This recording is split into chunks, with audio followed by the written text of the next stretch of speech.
अब तेज गति से एक ऐसी खबर का विश्लेषण करते हैं जो राष्ट्रीय सुरक्षा से जुड़ी हुई है, जो देश प्रेमियों और गद्दारों के मुकाबले से जुड़ी हुई है। यह ऐसा दौर है जब राष्ट्रीय सुरक्षा का महत्व पहले के मुकाबले बहुत बढ़ गया है। हर देश अपनी सीमाओं और अपने अंदरूनी सामाजिक ताने-बाने की सुरक्षा करना चाहता है ताकि कोई बाहरी देश किसी तरह का खेल न कर सके। और यह काम सिर्फ सरकारें अपने दम पर नहीं कर सकती, उन्हें नागरिकों की जरूरत होती है। अगर नागरिक जागरूक हो, राष्ट्रवादी हो, सक्रिय हो और देश की राह के कांटे हटाने का इरादा रखते हो तो फिर विदेशी साजिशों से और अंदर के गद्दारों से निपटना आसान हो जाता है। चीन ने इस बात पर फोकस करते हुए एक बड़ा कदम उठाया। उसने राष्ट्रीय सुरक्षा को लेकर एक नई इनामी योजना शुरू की। इसके तहत गद्दारों से देश को किसी आशंकित खतरे की जानकारी देने वाले नागरिकों को बड़ा नकद इनाम दिया जाएगा। इस इनामी योजना से आम नागरिकों को 1 लाख युआन यानी 11,63,000 रुपए से ज्यादा का इनाम मिल सकता है। चीन की मिनिस्ट्री ऑफ स्टेट सिक्योरिटी ने नए सिरे से इन नियमों की घोषणा की है। आम लोग जिस तरह की सूचना देंगे, उस सूचना की गंभीरता और महत्व के आधार पर यह तय होगा कि इनाम कैसा और कितना होगा। राष्ट्रीय महत्व की छोटी सूचनाओं पर चीन की सरकार की तरफ से शाबाशी देने वाला सर्टिफिकेट मिलेगा और सूचना बड़ी और गंभीर हुई तो फिर इनाम लाखों में। चीन की सरकार लोगों से मिली सूचनाओं का फैक्ट चेक भी करेगी।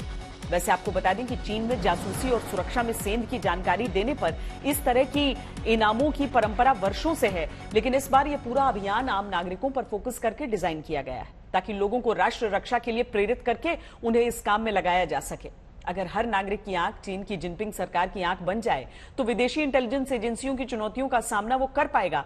इसमें युवाओं और बच्चों को भी शामिल किया जाएगा ताकि ये संदेश जाए कि दुनिया के सबसे अधिक आबादी वाले देश चीन का एक एक व्यक्ति देश विरोधी तत्वों पर नजर रख रहा है, यानी पूरा समाज ही इसमें शामिल है। इसकी शुरुआत तो एक इनामी योजना की तरह हुई है, लेकिन आगे ये एक राष्ट्रवादी योजना बन जाएगी। गद्दारों और उनके प्लान को ठिकाने लगाने के अलावा इसका एक और फायदा है और वो ये कि राष्ट्र की सुरक्षा के इस धागे से चीन के लोगों को एकजुट रखने में मदद मिलेगी। राष्ट्रीय सुरक्षा मजबूत करने के लिए चीन अपने स्तर पर लगातार तैयारी कर रहा है और सर्विलांस कैमरों का पूरा जाल बिछाकर मॉनिटरिंग हो रही है। गद्दारों और चीन की सत्ता के विरोधियों के लिए पहले से ही जिंदगी आसान नहीं है। अब जिनपिंग जनता को काम पर लगा रहे हैं तो विरोधियों के लिए बचना बहुत मुश्किल हो जाएगा। चीन की यह स्कीम राष्ट्रीय सुरक्षा की दृष्टि से अपने आप में एक केस स्टडी है।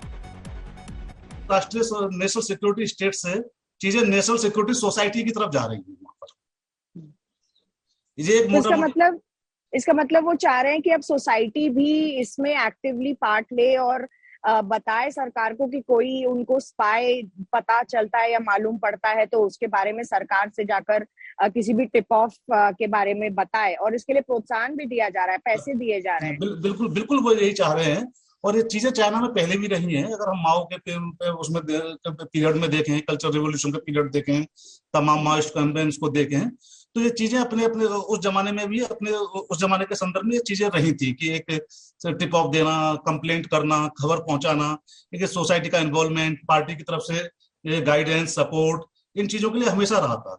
तो यहाँ पे हमें ये देख समझने वाली बात है कि जो उनकी राष्ट्रीय सुरक्षा के मायने हैं वो दूसरे हैं, वो हमारे से कंपेयर नहीं किए जा सकते। पहली राष्ट्रीय सुरक्षा का एक सबसे बड़ा मायना यही है कि जो कम्युनिस्ट पार्टी का जो रूल है, वन पार्टी का रूल है, उसको किसी भी प्रकार की चुनौती ना मिले, वो अक्षुण्ण रहे, पेरेनियल रहे।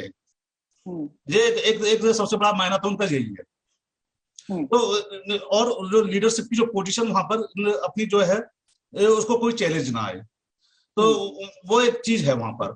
तो और उसमें जो जनता का जो इन्वॉल्वमेंट वाली बात है, वहां पर जो यूनाइटेड फ्रंट वर्क डिपार्टमेंट है, जो बेसिकली उसका जो पार्टी के लिए वो सीधे जवाबदेह है, उसका मैंडेट हमेशा यही रहा है कि बेसिकली आप जितने भी क्या कहते हैं, केवल विदेश वाली बात ही नहीं है, विदेश का तो मामला दूसरा है कि देश के अंदर भी जितने भी इन्फ्लुएंशियल लोग हैं, यूनिवर्सिटीज में हैं, वहां की जो मीडिया है, वहां के थिंक टैंक्स हैं, और जिसे भी आप आजकल हम अपनी जो समसामयिक शब्दावली में बोलते हैं इन्फ्लुएंसर्स हैं, तो उनको विन ओवर किया जाए और उसे और उनके थ्रू एक इंफॉर्मेशन गैदरिंग एक की जाए, वो यूनाइटेड फ्रंट वर्क भी बोलते हैं। और इस चीज के अभी हाल फिलहाल मुझे चीज डिपार्टमेंट तो हमेशा से रहा है, पर उसमें जो नई नीतियां, नया फोकस शी जिनपिंग साहब के टाइम में आया है